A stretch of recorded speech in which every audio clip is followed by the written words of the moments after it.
कभी अर्श पर, कभी फर्श पर, कभी उनके दर, कभी दर बदर, गमे आशिकी तेरा शुक्रिया, मैं कहाँ कहाँ से गुजर गया। डॉक्टर्स सिविल सर्विसेज क्यों ज्वाइन करते हैं? ये एक बहुत बड़ा क्वेश्चन है जो कि पूछा जाता है। देखें, अगर डॉक्टर को लगता है कि वो अपनी डॉक्टरी वाली फील्ड में ग्रो नहीं कर पा रहा, एक्सेल नहीं कर पा रहा, तो वो CSS की तरफ जो है ना वो मूव ऑन कर जाते हैं। इवन अगर आर्म्ड फोर्सेस के अंदर आपने अमूमन देखा होगा कि कैप्टन रिटायर साथ में रे लिखा होता है और फिर उसने CSS करके अपनी फील्ड चेंज कर लिया करते हैं। तो उसी के बारे में सारी गाइडेंस है। कैरियर काउंसलिंग की ये वीडियो है आफ्टर MBBS, पूरी देखें, अगर क्लिक कर लिया इंशाल्लाह फ़ायदा होगा। अगर कोई मुझे कहे कि तुम्हारा CSS क्लियर हो गया है, किस ग्रुप को ज्वाइन करना चाहोगे? My top priority would be police department, क्योंकि मेरा एक्सपोजर फोर्सेस की साथ ज़्यादा है और मुझे इनकी हर एक लेवल के ऊपर क्या क्या डिफ़िकल्टीज आती हैं उसके बारे में मुझे कुछ ना कुछ जानकारी है। तो होपफुली मेरी प्रायोरिटीज़ पुलिस डिपार्टमेंट होगी। जस्ट एक अपना रिव्यू है, फिर लोग कमेंट्स में पूछते हैं तो फिर मैंने कहा एक ही आंसर में जवाब दे दूँ। बाकी आपकी क्या प्रायोरिटी हो सकती है आप मुझे भी बता सकते हैं।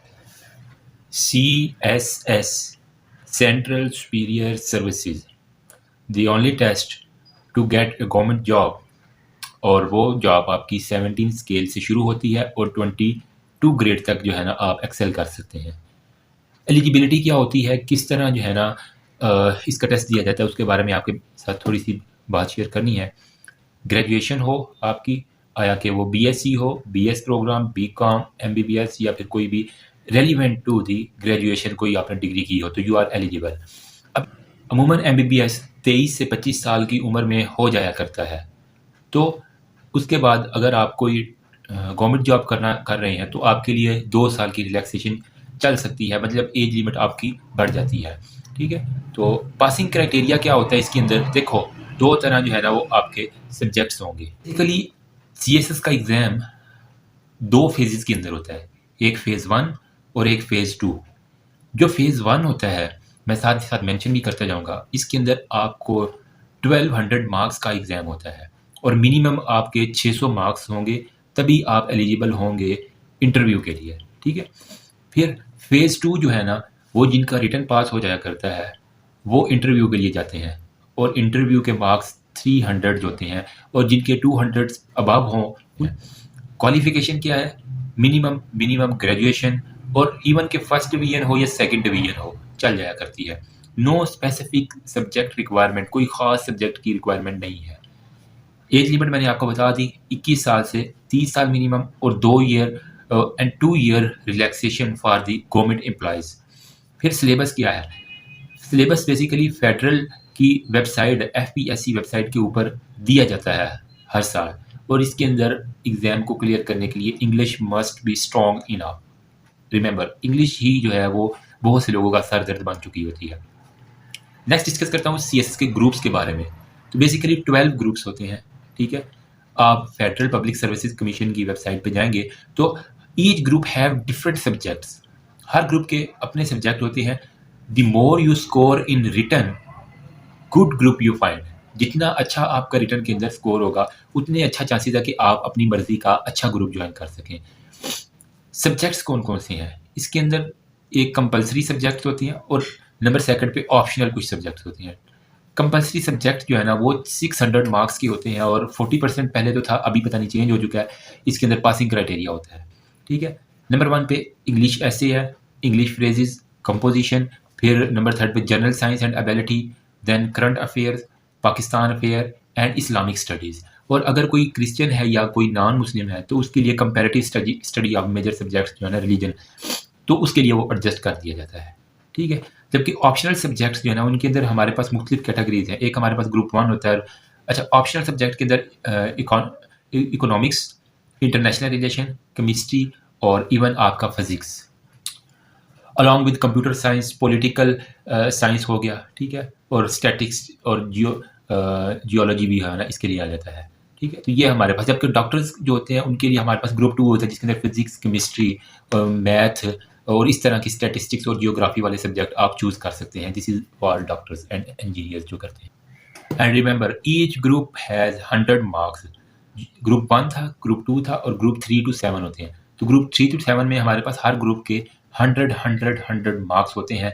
You can choose according to your interest, आपका जिसके अंदर इंटरेस्ट है तो आप वो चूज़ कर सकते हैं, ठीक है।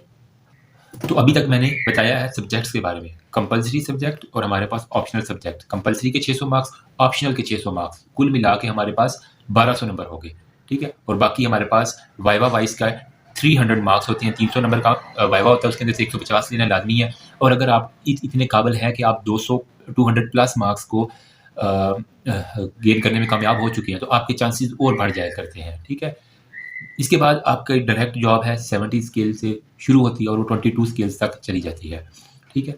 अब इसके अंदर ग्रुप्स कौन कौन से हैं, डिफरेंट आपने सुने होंगे। कॉमर्स हो गया, कस्टम ग्रुप हो गया, रेलवे हो गया, पुलिस डिपार्टमेंट हो गया, पोस्टल ग्रुप हो गया, फॉरेन सर्विसेज हो गया, मिलिट्री एंड लैंड ग्रुप्स, वो सारे कुल मिला के 12-13 बन जाते हैं, ठीक है।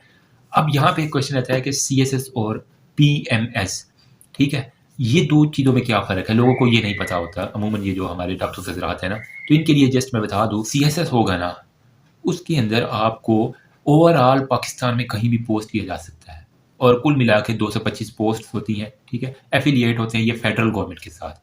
जबकि जो PMS है ना, ये प्रोविजनल लेवल के ऊपर होता है, ठीक है। प्रोविजनल मैनेजमेंट सिस्टम PMS, इसका एब्रीवेशन यही है। हर सूबे का अपना होता है, KPK वालों का अपना होता है, पंजाब वालों का जैसे PPSC है वो होगा, सिंध वालों का अलग होता है, ठीक है। तो ये कह लें कि PMS इज़ प्योरली प्रोविजनल, ठीक है।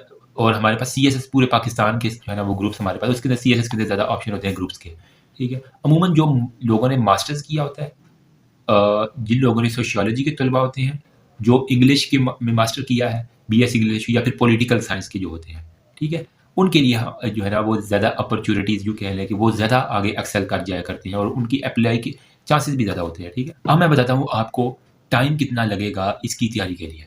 जो भी बंदा ये बोलता है कि उसने विदाउट अकेडमी या विदाउट मेंटर खुद बैठ के तैयारी की है तो वो झूठ बोलता है। रिमेंबर, आपको इंग्लिश एसे के ऊपर अच्छी ग्रिप के लिए एटलीस्ट एक ना एक मेंटर्स की ज़रूरत ज़रूर होगी, ठीक है। कोई ना कोई आपको अकेडमी लाजमी ज्वाइन करनी पड़ेगी, या कुछ ना कुछ ऐसा आपके पास हेल्पिंग उस्ताद होगा जो आपको उस लेवल तक हेल्प कर सके। अगर खुद बैठ के करोगे तो बहुत ज़्यादा डिस्ट्रैक्शन होती है और बंदे से नहीं होता। जितने भी क्लियर कर चुके हैं उन सब का इंटरव्यू देख लें, किसी ना किसी अकेडमी से उन्होंने पहले अच्छी से ट्रेनिंग ली है, अच्छे से अपने आप को ग्रूम किया है, उसके बाद जब वो इंटरव्यू में अपेयर होते हैं, फिर उसके बाद पहले रिटन में अपेयर हुए हैं, तो उन्हें पहले से माइंड सेट बन जाया करता है। अगर विदाउट प्रिपरेशन जाओगे तो हमेशा मार खा के वापस आओगे। अगर ये कहोगे कि पहली दफ़ा चले देख लेता हूँ चांस के ऊपर है किस तरह का होता है, तो कभी नहीं क्लियर, सेकंड दफ़ा भी नहीं होगा, थर्ड दफ़ा नहीं होगा। First chance is the last chance, इसी के अंदर ये याद रखना है, ठीक है।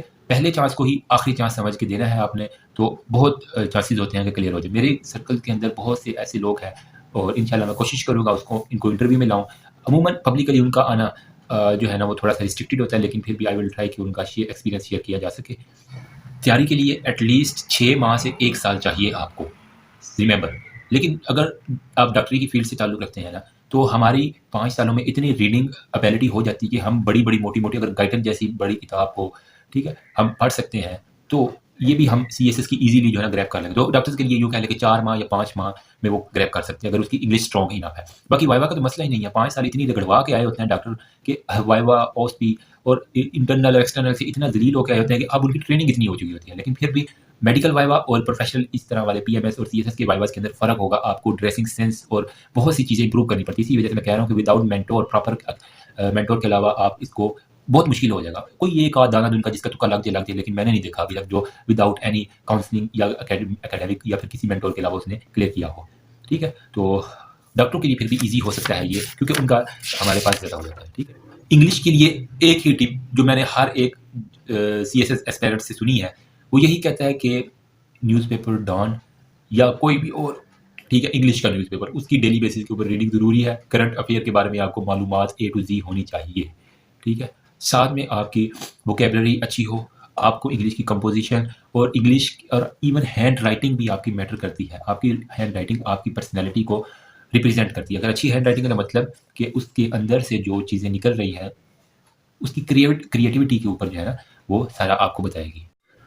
और अगर किसी का रिटन क्लियर हो गया और वाइवा में वो उड़ गया है, ठीक है, जो 300 मार्क्स का है, 150 मार्क्स उसने अचीव करने थे, लेकिन अगर वो 150 मार्क अचीव नहीं कर पाया तो उसके बाद फर्दर 2 चांसेस और मिलते हैं, एज आई रिमेंबर, ठीक है। अभी शायद अपडेट हो जाए तो हो जाए, लेकिन अभी तक यही चल रहा है कि उसको फर्दर चांस दिया जाता है कि वो दोबारा से इसको क्लियर कर ले, ठीक है। तो ये था एक बिगनर्स लेवल के ऊपर जिन लोगों की कैरियर काउंसलिंग के बारे में पूछ रहे थे, उनके लिए मैंने कहा चले एक वीडियो बना के आपके साथ शेयर कर दें। फील्ड बहुत अच्छी है, अगर आपका मेडिकल फील्ड में दिल नहीं लग रहा या आपको वो पे बैक उस तरह नहीं कर रहा, आपको पावर चाहिए, अथॉरिटीज़ चाहिए, आप कुछ बड़ा करना चाह रहे हैं, अपनी सोसाइटी के अंदर कुछ चेंजेस लाना चाह रहे हैं, पुराने वो जो है ना असिस्टेंट कमिश्नर उनकी तरह नहीं। अगर आप कुछ नया चीज़ लाना चाह रहे हैं तो अल्लाह से दुआ करें, तो इंशाल्लाह आपकी दुआ सुनी जाएगी। और अगर आपके अंदर इतनी कैपेबिलिटी हुई तो इंशाल्लाह आप इसको क्लियर भी कर सकें। हाँ, मुश्किल ज़रूर है, नामुमकिन नहीं है, हर साल लोग करते हैं और आप भी कर सकते हैं। Good luck everyone. फिर भी अगर कोई मसला हो, और मैं कोशिश करूँगा कि सून इंशाल्लाह कोई ना कोई ऐसा इंटरव्यू कंडक्ट करवाऊँ कि जिसने रिसेंटली CSS को जो है ना क्रैक किया हो एग्ज़ाम को या PMS के एग्ज़ाम को, उसकी सारी A to Z। एक्चुअल में मैं बहुत ज़्यादा लोगों से मिल चुका हूँ जो ऑलरेडी लास्ट ईयर भी जो है जिन्होंने क्लियर किया है। तो नो डाउट हर कोई अपना बिजी शेड्यूल होता है, टाइम निकालना थोड़ा मुश्किल होता है। इंशाल्लाह I will try my best. Thank you.